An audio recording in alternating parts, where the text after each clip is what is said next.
Continuando con la segunda parte de nuestro proyecto para controlar el encendido y el apagado de un LED, lo que vamos a revisar el día de hoy es que vamos a agregar un sensor PIR para poder detectar movimiento y encender el LED. Entonces lo que vamos a hacer es que vamos a agregar este sensor PIR a nuestro circuito. El circuito es el siguiente. Lo que agregué aquí es que tengo este sensor PIR, tengo la salida de la señal del sensor PIR, entra por el GPIO 5 del SP32. Las otras dos terminales serían BCC y GND. Para que se puedan orientar mejor, aquí tenemos el sensor PIR que tiene tres terminales, GND, la salida y BCC. Tenemos aquí también un jumper donde podemos seleccionar si queremos configurarlo solamente a un disparo o con disparos repetitivos. De momento vamos a estar usando el sensor con un disparo para que nos dé solamente una señal y con esa señal nosotros podamos recibirla en nuestro SP32 y ya realizar las configuraciones que necesitamos para poder encender el LED. Esta información se las voy a dejar en un link en la descripción para que puedan descargar este documento. Es muy útil, nos viene cómo podemos configurar este dispositivo.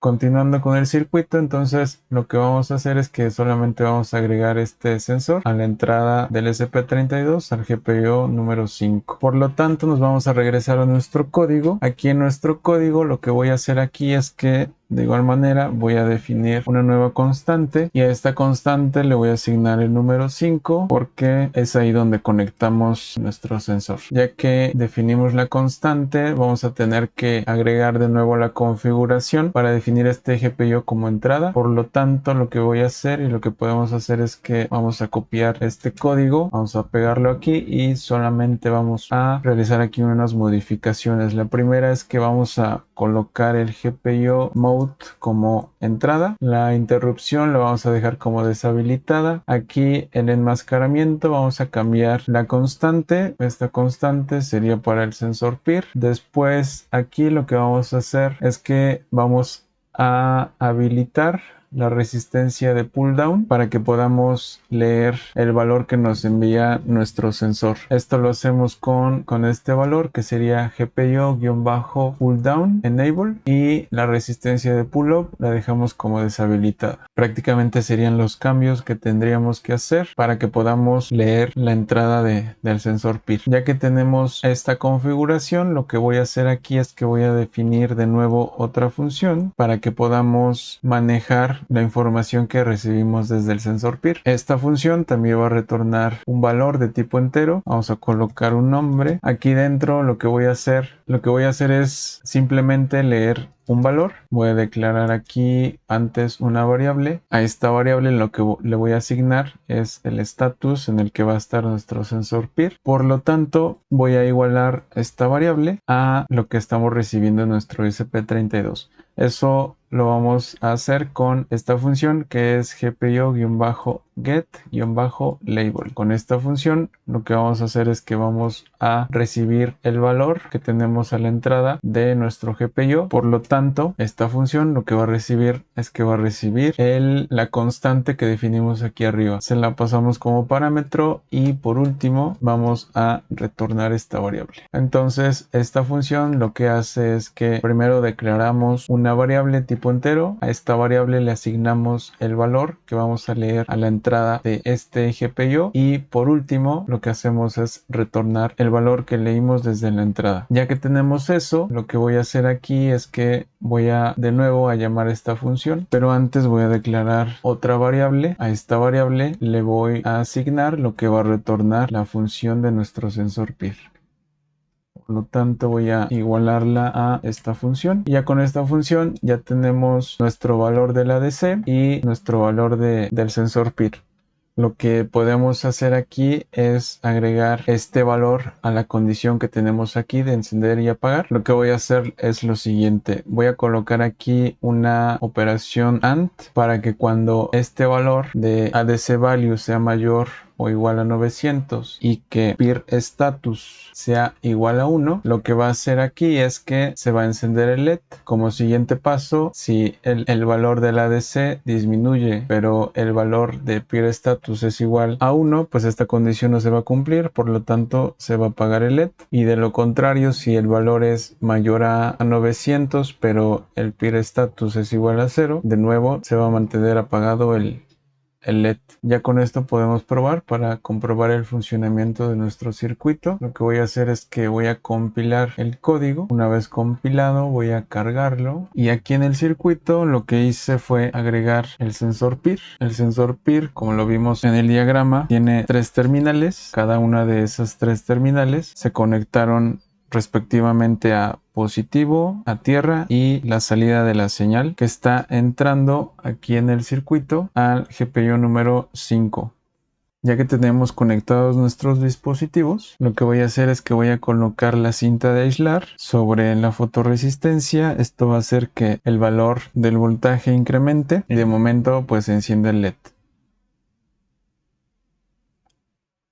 Segundos después se apagó el LED. ¿Qué pasa si yo paso mi mano enfrente del sensor PIR? Lo que tiene que hacer el LED es que se tiene que encender porque está detectando movimiento. Entonces, si nos regresamos al código, vemos que se cumple la condición. Vamos a imprimir aquí el valor que nos está mandando el sensor PIR para que podamos verlo en nuestro monitor serial. Voy a copiar este código. Vamos a colocar aquí como etiqueta sensor PIR. Vamos a colocar status del sensor. Vamos a imprimir solamente el valor si es 1 o 0. Voy a cargar el código y ahora vemos en nuestro monitor serial que nos está imprimiendo el status del sensor. Si yo paso mi mano enfrente del sensor, se enciende el LED, esperamos unos segundos y se apaga el LED. De nuevo vuelvo a pasar y se tiene que encender. Ahora, ¿qué pasa si yo quito la cinta de aislar de la fotorresistencia? El valor ahora es de 724, 725. ¿Qué tiene que pasar si yo paso mi mano enfrente del sensor PIR? No tiene que pasar nada porque la condición que colocamos aquí pues no se está cumpliendo. A pesar de que el sensor está mandando un 1, la fotorresistencia está mandando un valor menor a 900 y por lo tanto pues no se está cumpliendo la condición. Ya una vez que tenemos este comportamiento y que comprobamos que está correcto, lo que podemos hacer es que podemos agregar un relevador como este. Que voy a hacer es que voy a agregar aquí un foco de 120 volts. Ahora les voy a mostrar el circuito para complementar lo que nos hace falta. Vamos a ver el circuito y la modificación que vamos a realizar. Lo que hice aquí fue que cambié el LED y la resistencia por todo este circuito. Este circuito consiste en una resistencia de 1 kilo ohm conectada a un transistor 2N3904. A su vez, ese transistor va a ir conectado a un diodo y ese diodo va a ir conectado al relevador. Por último, este relevador lo que va a hacer es que aquí en el contacto normalmente abierto voy a conectar un foco de 120 volts. Si recuerdan, aquí en el relevador tenemos un pin que es el común y los otros dos, uno pertenece al contacto que está normalmente cerrado y el otro es el que está abierto. Entonces, esta salida, el GPIO 16, se conecta a todo este circuito y pues ya no tenemos el LED.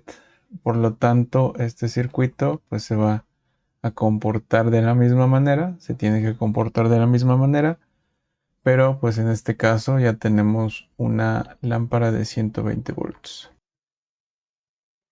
Ya que realizamos las conexiones, voy a probar. Ya tengo la conexión de un foco de 120 volts al relevador y lo que voy a hacer ahorita es que voy a colocar la cinta de aislar sobre la fotorresistencia para que nos dé un valor mayor a 900.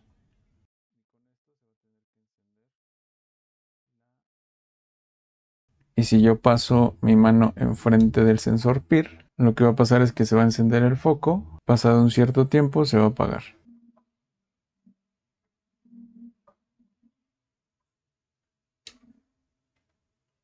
Por lo tanto, comprobamos que el comportamiento es correcto. Ya vimos cómo usar la fotorresistencia. También agregamos un sensor PIR y por último agregamos un foco de 120 volts para poder encenderlo y apagarlo con la condición que colocamos en nuestro código, y ya con eso pues ya podemos tener un sistema automático de encendido y apagado de un foco.